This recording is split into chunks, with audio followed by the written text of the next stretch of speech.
Okay, so maybe we can begin. So welcome everybody to this week's Majorana-Raychaudhuri seminar series. Today we are happy to have our first speaker, Dr. Mindaugas, and he will be talking about primordial black hole from resonances in the running mass inflation model. Maybe I will send you a reminder when 5 minutes are left. Okay, so I have like 45 minutes or half an hour. Like 40 minutes and 5 minutes later we can have a discussion. Okay, thank you. Okay, so thank you very much for the invitation and for giving me an opportunity to talk about this work. So actually it's very timely because my talk will be based on this paper here. And it just came out, so we just put it in archive recently. So it's nice to present now to the audience. So my name is Mindaugas Karčiauskas. Currently, I work in Lithuania, which is my home country. I worked in many places before, but now I came back to work here. And I finished this particular project with my collaborators from previous work, from Alejandro from Spain, and also two other collaborators from Japan, so Kazunori Kori and Yuma Furuta. Okay, so as the title says, the main point of the work is to propose a new mechanism how to generate primordial black holes. And we know that nowadays this topic is very popular. A lot of people are working on it. And one of the hopes is that maybe primordial black holes could be responsible for dark matter, for the whole of dark matter. And we have some observational constraints, of course, on such models, which are shown here now in this picture. We can see on the horizontal axis, we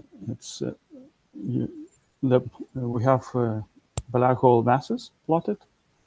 And on the vertical axis, the fraction of how much of energy density of dark matter can be in primordial black holes. So if F is equals to 1, it means that all of dark matter consists of primordial black holes. And most of the mass region is excluded by observations, as you can see, but there is a small window around 10 to 20 gram black holes where the whole of dark matter could be made up of primordial black holes.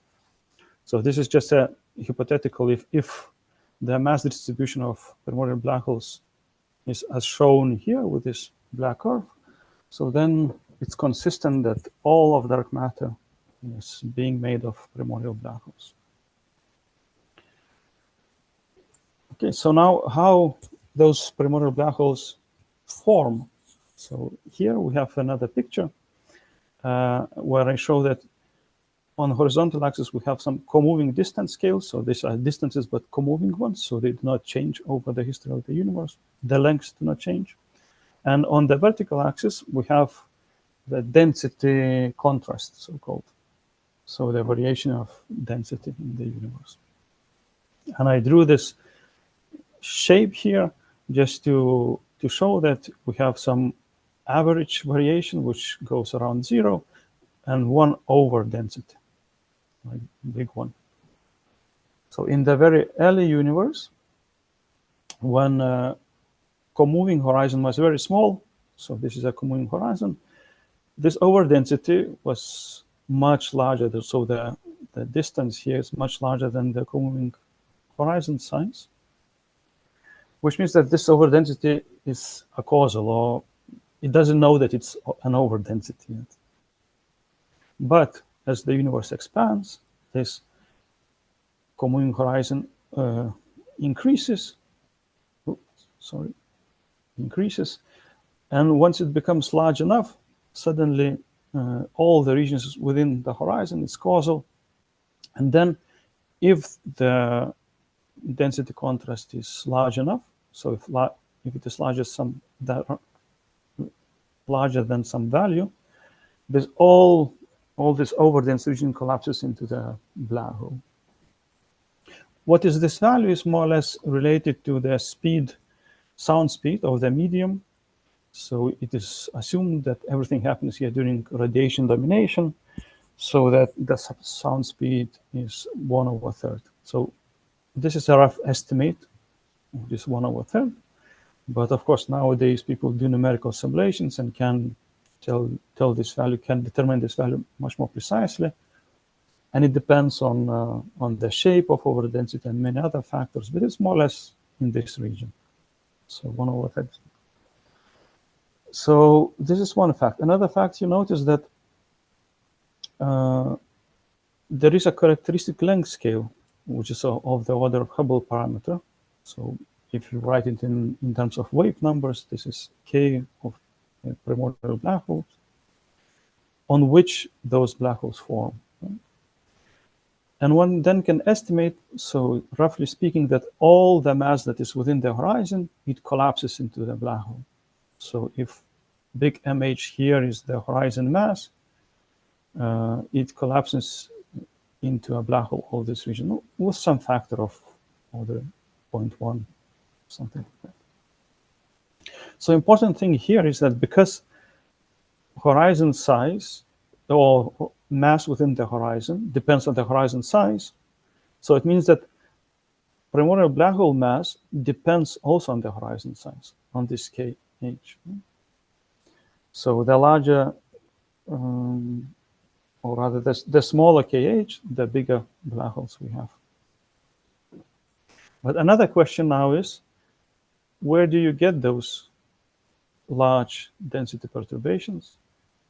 And of course, in this talk, I want to present some new mechanism how to get these large density perturbations, and it's related to inflation. Just to understand again what are the relevant quantities here, let's consider this simple figure. So on the horizontal axis, we have time, or rather logarithm of the scale factor. So it's logarithm so that everything is nice, straight lines. And on the vertical axis, we have comoving distances. So during inflation, this comoving horizon, it decreases. When inflation ends, you reheat the universe, and the universe becomes dominated by radiation in the simplest picture. So after inflation, the universe evolves as radiation dominated, then matter takes over, we have matter domination, and eventually dark energy takes over. And we are here now. So now if we take some length scales, let's say length scales of the size of CMB scales, roughly. So because we are talking about comoving scales, this is constant here, this green line is constant. But initially, when K is much larger than AH, so it means that the wavelength is much, much smaller than the horizon size, we have quantum oscillations on this one. So the mode is basically quantum mode. But as the universe evolves and horizon size decreases, at some point, we reach the point where the wavelength becomes comparable with the horizon size at this point. So then those quantum fluctuations are converted into classical perturbation. And we know how large those perturbations have to be on these scales because they are constrained from CMB. And so the spectrum must be of order 10 to minus 9. Then after horizon exit, this curvature perturbation, which I named zeta, which is conventional, the curvature perturbation is frozen, so it doesn't change much. And eventually in the late universe, it re-enters horizon again. So it becomes subhorizon again. And for these scales, for example, CMB scales, we have those acoustic oscillations. And eventually we observe this picture that we all know very well.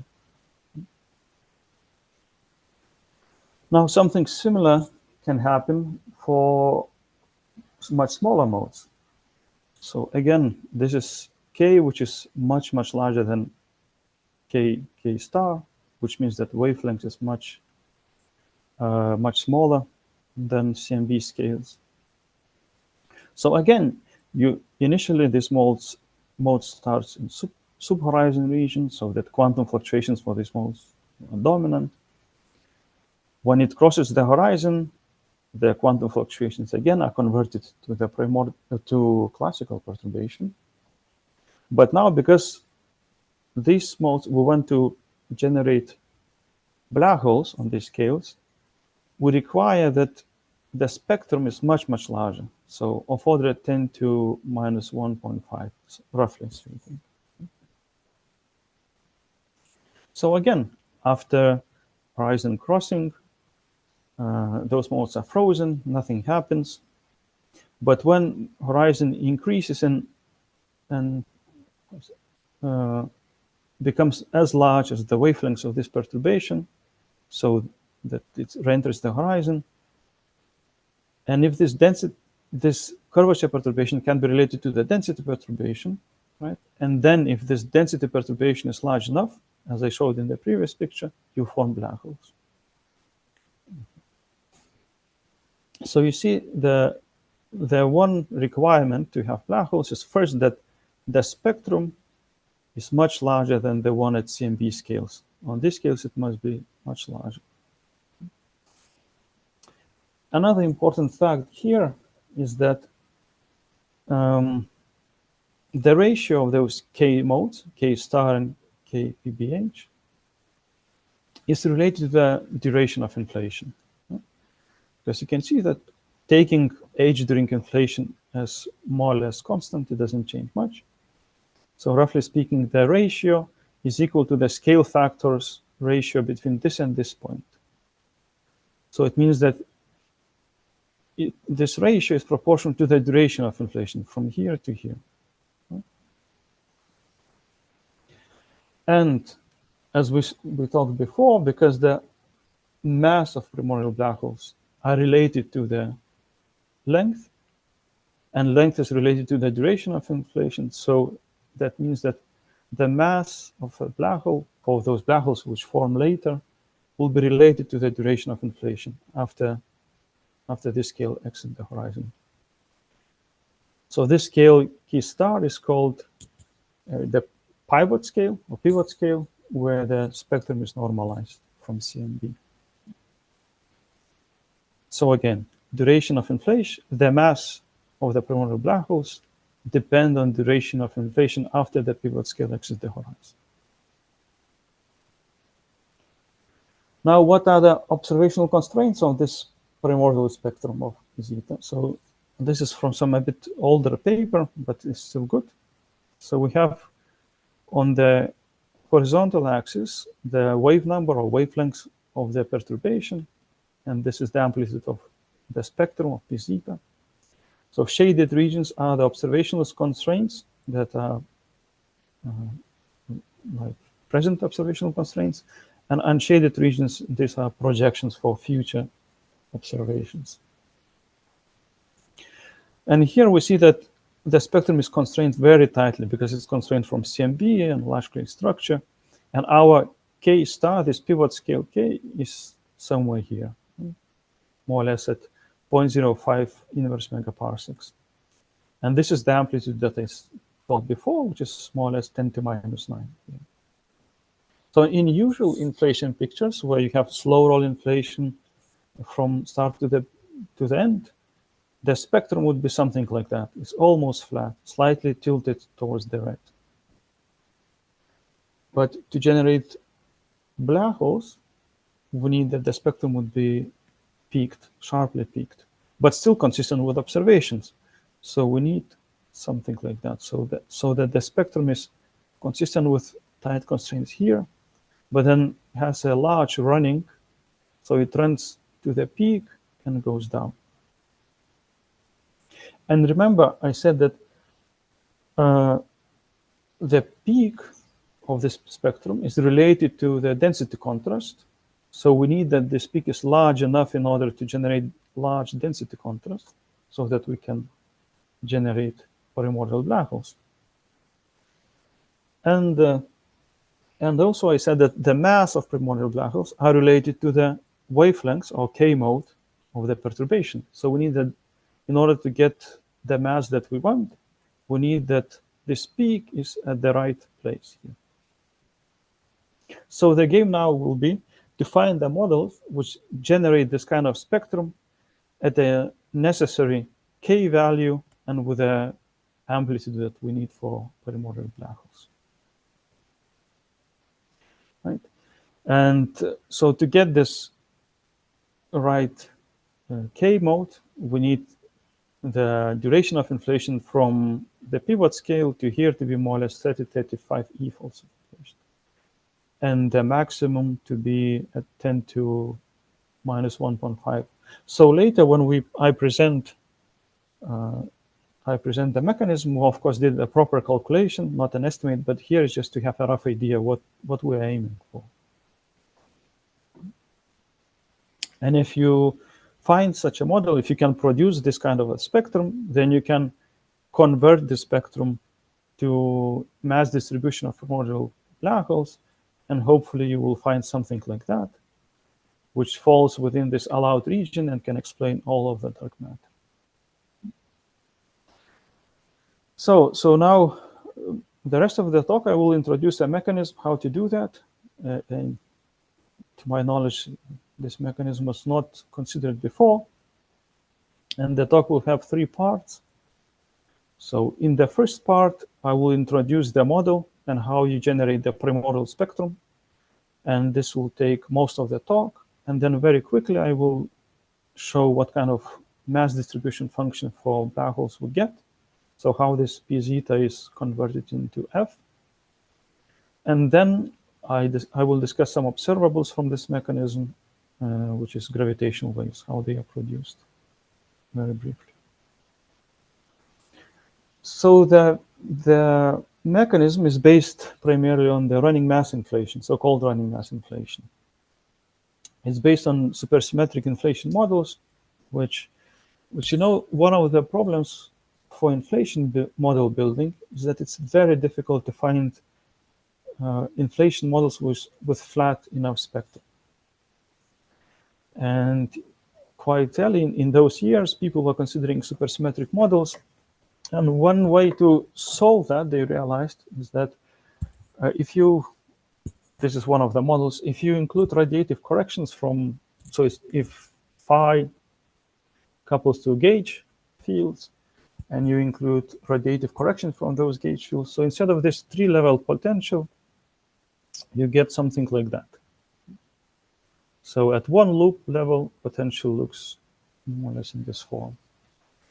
And here now you can have, naturally, you can have inflation. So if your initial condition starts somewhere here, you roll down the potential, and here is your pivot scale, more or less, when the infiltrant is somewhere here. Pivot scale X is the horizon, and so on. So as you saw, these models were discussed since a long time. I think it was invented in 1997, even, so a very long time ago. And initially, people were using slow roll approximation, and even then noticed that the spectrum is highly peaked. So this mechanism naturally gave you primordial black holes. Actually, that was very difficult to have long enough inflation before you hit this bound, which is given by overproduction of primordial black holes. So you need long enough inflation before you hit this bound.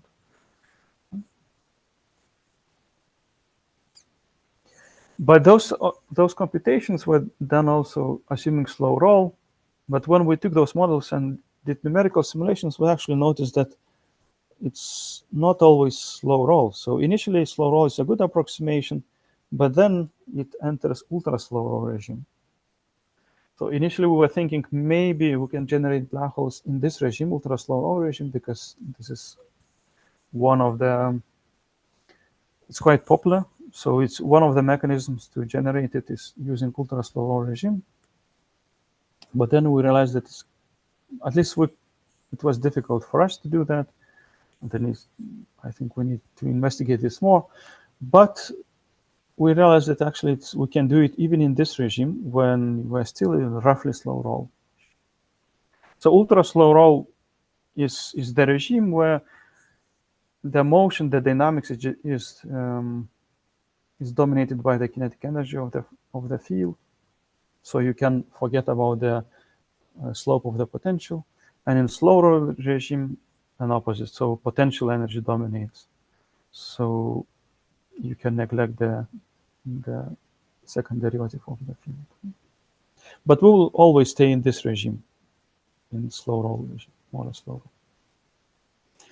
But there is another problem with usual treatments of this running mass inflation models, is that nobody discussed how exactly you would end inflation. Right? Because you saw that the potential is like that. So if you have only this potential, you have eternal inflation. You go to here when something happens. Not clear what happens here, but there is no way to end inflation. So people usually assumed that maybe something similar to hybrid inflation could work. So you introduce one more field, let's say chi field, which has this potential. So in chi direction, the potential looks like that. So when you are here, due to this term, chi field is heavy, so it sits here. And inflation rolls down the potential, and when you come to this point, critical point, the symmetry is broken, so you have tachyonic direction, and you can end inflation like that. So here is just a small illustration of that. So initially you are here, then as you roll down, you come here and come to this point. But at least to my knowledge, I haven't seen anyone really computing how this goes, and also definitely not computing the whole of the spectrum in this regime. But what you would hope is that because of this hybrid mechanism, so the curvature spectrum, so here, by the way, there are curvature spectrum for different parameters of the model. Different curves correspond to different parameters. So if we take, let's say, black curve, it was hoped that once the critical point is hit, so inflation changes the direction, it becomes slow roll again, and you have the peak and the spectrum goes down. But it was a hope. I don't know if anyone computed, at least to my knowledge, nobody. Now, if you want to have primordial black holes, so if this is large enough and you want to have primordial black holes which would correspond to dark matter, you need additional e-folds of inflation after the critical point. So more or less you need 20 e-folds or so after that. Well, what does it mean, 20 e-folds? It means that in this direction, the shape of the potential must be very, very flat, so that you have 10 e-folds in this direction of inflation. But then, if you do the simulation, you see that if in this direction it's very flat, inflaton comes from here with big velocity, and it just passes through this point. Usually, at least in our simulation, that's what happened. So somehow you have to force the inflaton to go in this direction. And for that, we actually realized that we can use the mechanism which we call tachyonic trap. So this mechanism is based on the paper from 2004, with a very nice name, which is called Beauty is Attractive. And at this mechanism specifically, it was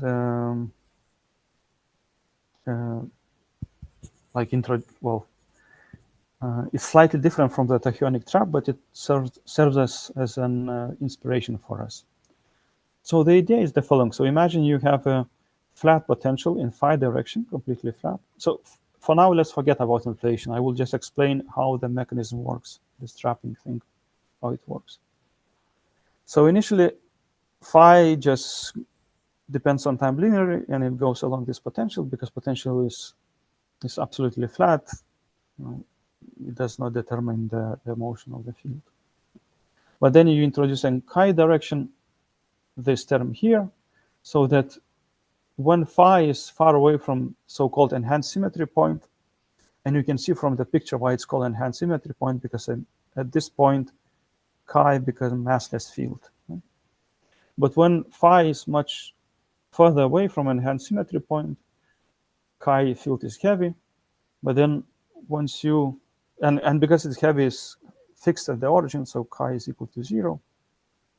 But when the field comes to enhanced symmetry point, you can see that the dispersion relation for the chi field becomes non-adiabatic, so it starts varying very fast. So this is the condition for non-adiabaticity. What happens when this evolves non-adiabatically? Well, we know that then you introduce resonances. So chi field becomes resonantly excited. And this is a simulations from the old paper. So when chi field is resonantly excited, the amplitude of certain k modes starts growing exponentially.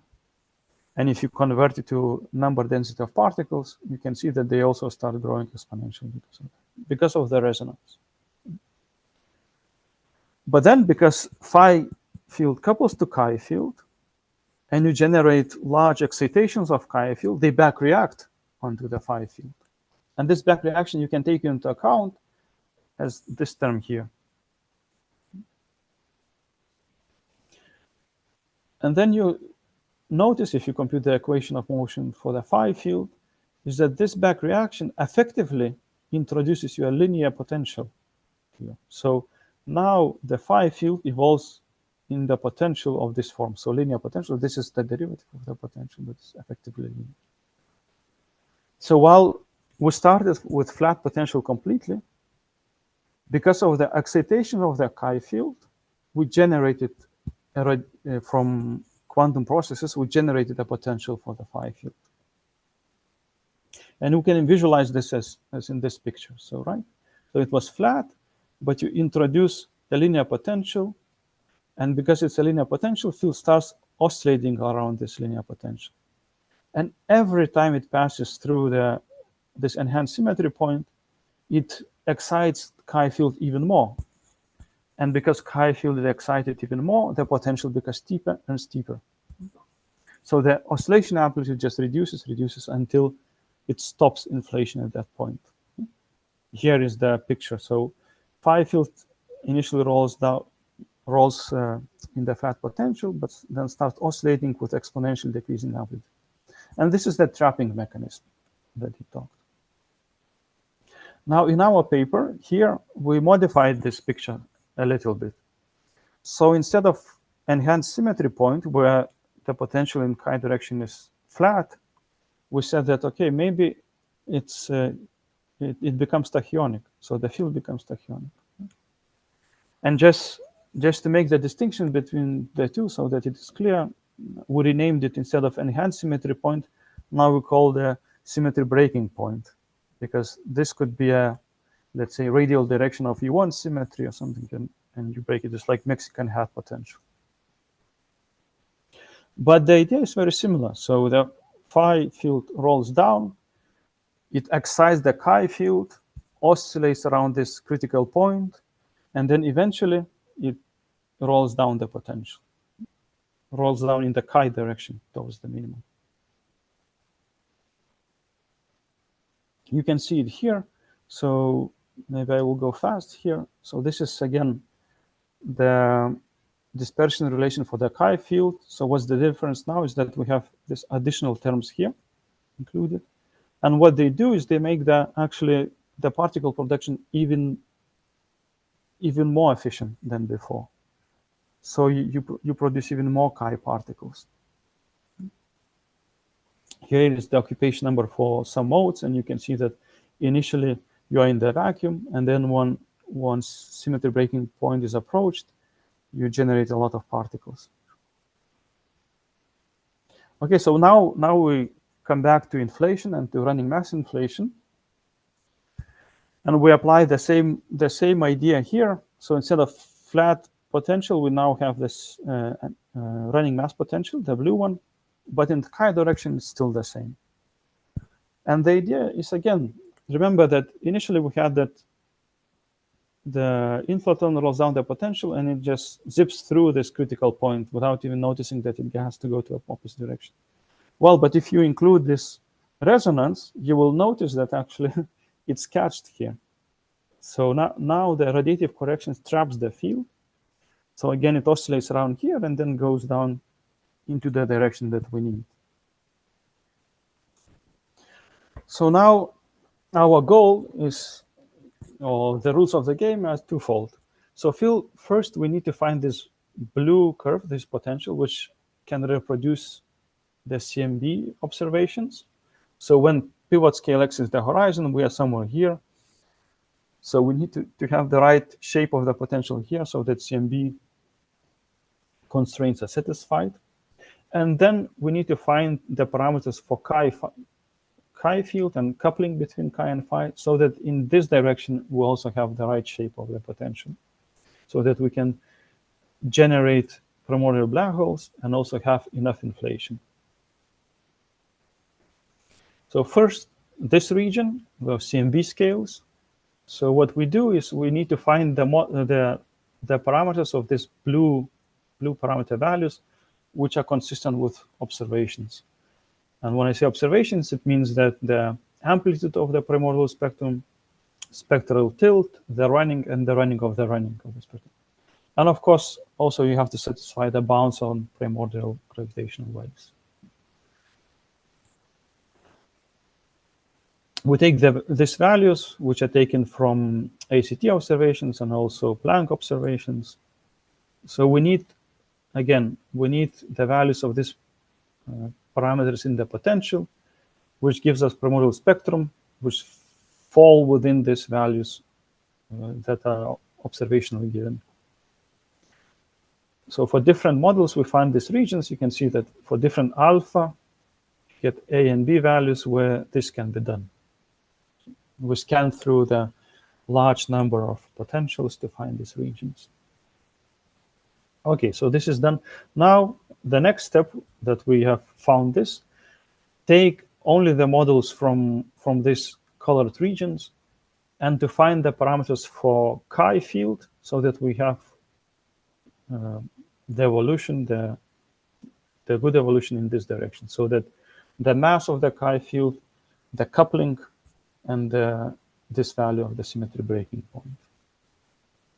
So this value of the symmetry breaking point gives you the point of the resonance, and it means that it gives you the point where where the maximum of the spectrum is, more or less, because that's the resonance is largest at this value, so the maximum is here. And remember that the location here also gives you the mass of the primordial black holes. So more or less, we know what mass we want, and from that we can infer what should be the value of symmetry breaking point here. Here it is shown in this picture, right? So the symmetry breaking point more or less determines where the peak is here, and we want to be within this region. Another thing now, we need the strength of the resonance, so the resonance has to be strong enough so that the peak is large enough, but also we want the potential in the chi direction flat enough so we have those 10-20 E-folds of inflation after the peak. And this fixes more or less our mass of the chi field and the interaction strength between chi and phi. So now this observational parameters here can be converted to MNG. So we again numerically run many simulations to find such values that give us the model we want. But to do that, of course, now what is important here that for the resonance, we also have to compute metric perturbations. Right? So because chi field experiences the resonance, and of course, it couples to gravity as everything. So the resonance in the chi field also amplifies the metric perturbation phi. So we have this, you can see the equations for the perturbations written in the Newtonian gauge. So phi is the Newtonian potential. So we solve this system of equations plus, of course, homogeneous equations numerically. So we simulate many models of these equations to find parameters that we need. One technicality is that, of course, this is nonlinear in chi. So to take into account of this nonlinearities, we use the Hartree approximation, as it's very commonly done everywhere. So we run these numerical simulations and we compute then the curvature perturbations which we need, and also the isocurvature perturbations, because this is a two-field model. Of course, you will have an isocurvature perturbations too. And this is the result of the simulations. So the blue curve is something that you would compute naively using the slow roll approximation, but numerical values are given by this red curve. And we can see that the amplitude of the perturbation spectrum, because of the resonance, is amplified compared to the slow roll predictions. So this mechanism not only gives you the way to end inflation, the graceful exit solves the graceful exit problem, but also even makes production of primordial black holes more efficient. And in regards to isocurvature perturbations, we just need to make sure that on CMB scales, they're very small because they are constrained by observations to be small. And that's what you would expect, because on CMB scales, the chi field is very heavy. So it's effectively on those scales, inflation is single field inflation. So of course, isocurvature peaks here, but we don't observe directly. We don't have constraints on this scale, so it doesn't matter. Okay, so this was the first part of the talk, how to generate the shape of the potential. And this was the main idea. Now, very quickly, I forgot one more subtlety, and I will run very quickly. So this specific model that we found, it gives quite short inflation period, only about a bit more than 40 e-folds. Maybe there are other models which give larger value, but this one gives a small value. So initially we were worried, because traditionally you think about inflation lasting for 50, 60 e-folds at least. But actually it's not inconsistent. So we have 5 minutes left.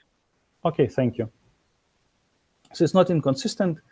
We checked what values are necessary. So we have the conditions that, of course, the duration of inflation is determined more or less by the reheating temperature. It affects the duration of inflation that you need. So we need, of course, that reheating temperature is larger than BBN temperature, than Big Bang nucleosynthesis, so that if the universe reheats before Big Bang nucleosynthesis. And also, of course, we need that the energy density during reheating is smaller than the inflaton energy density, which is consistency. And from that, we get this bounce on the energy scale of inflation.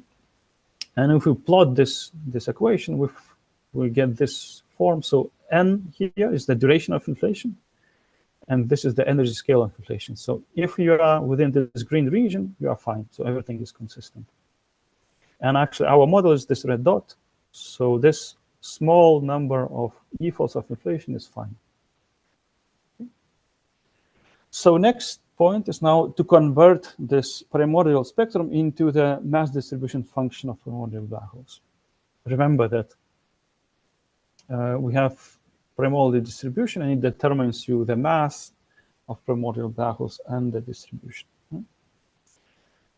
You can compute more or less how the scale is related to the mass more specifically. I wrote before general equations, but you can be more specific here. And what we found in our particular model, you have this very sharp peak for the distribution function. And you can see that it fits perfectly within the allowed region. So we definitely can explain dark matter with primordial black holes from this mechanism. So it's fine. Now about other observables. So because we produce primordial black holes, you have associated gravitational wave signals for them, naturally. All of the models have. And the source of these gravitational waves is twofold. So first, because primordial black holes require large scalar perturbation, at this large scalar perturbation, second order perturbations become relevant. And at second order in scalar perturbations, you have the source term from gravitational waves. So large scalar perturbation sources you the gravitational waves. So this is one of the origin of gravitational wave signal. It's shown here that gravitational waves are sourced by second order perturbation in the scalar field. If you remember, this is a Newtonian metric perturbation file. So it's always second order.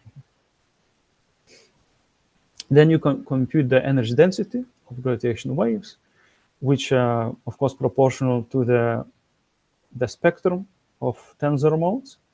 And as you expect, tensor mode is proportional to square of the scalar perturbation. And then you have this kernel function, which is a complicated function, but we compute it properly here. And what you get is this spectrum here, the black curve. So this is the frequency of gravitational waves, and this is the energy density. And you can see that we naturally get into the region of LISA, for example, observatories, so they could be observed here, and also other future planned observatories like the SIGO and DBO.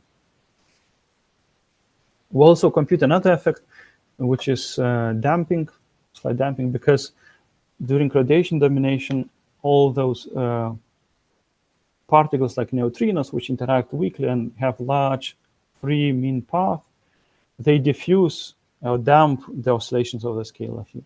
We have 1 minute left. Okay, so I'm almost finished. And because of this damping, they also damp the gravitational wave signal. But the effect is not very large in our case. So you can see that this is without damping, and the solid line is with the damping. And we have another source of gravitational waves, which is due to the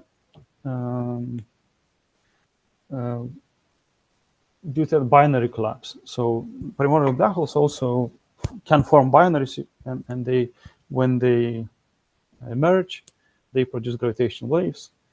So that we computed it too. So this is the spectrum black curve, and we can see that in principle, if this is correct, we'll be able to detect them with resonant cavities experiments in the future. So now my conclusion is that I presented the new mechanism to produce primordial black holes. And this mechanism does a few things. It's not only produces primordial black holes, but also gives a solution to graceful exit problem for running mass inflation model, and can explain dark matter's primordial black holes, and also predict detectable gravitational waves in the future. And that's it. Thank you.